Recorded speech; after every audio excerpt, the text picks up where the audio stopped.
We're here at the Stolen Orange, an exhibition in central Brighton based around the poem The Stolen Orange by the poet Brian Patton, who sadly recently deceased. And this is Andy Ash, who we asked to be a part of the show a couple of months back.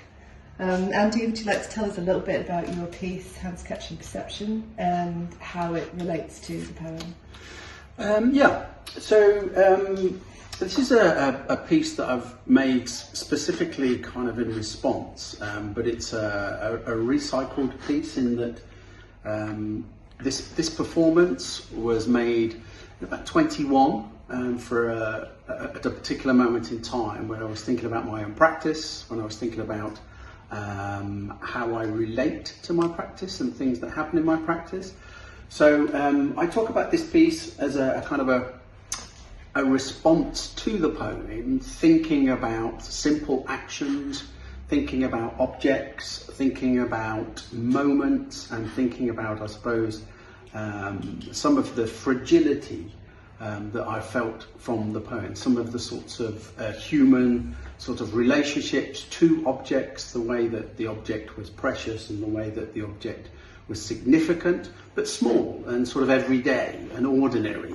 And that struck me as being quite important when I was reading it, and it sort of relates to the sort of hands catching perception, which is a kind of an investigation into those kind of simple acts of relating to the materials, a pencil, a pot, a sole, a shoe sole, and a plastic ruler. And I was kind of thinking about that process of hands constantly grasping, trying to catch, and yet more often than not failing, more often than not missing, more often than not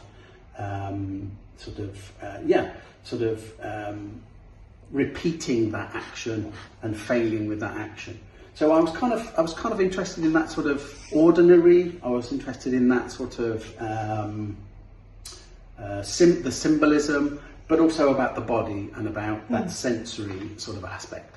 I found it really interesting that you referred to your film as being not just a film on a wall, but it's a sculpture. Yeah. And I found, observing visitors that come to the gallery, that I find kind of watch them doing this. Yeah. They're kind of emulating the hand movements in the film, and it kind of felt like it's a performative piece as well. Yeah, absolutely. I talk about, often I talk about my work as sculpture, mainly as an expansive notion of what sculpture is. So thinking about beyond the sort of formalist sort of modernist notions. I think it's expansive because sculpture can be pretty much anything. And so because this is about time, because it's about materials, it's about space, and it's about the body and bodily actions, it is quite a performance. It was performed in my studio.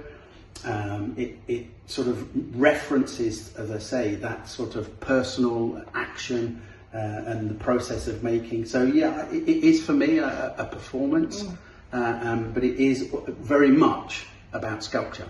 Perfect. Thank you, Andy. That's great.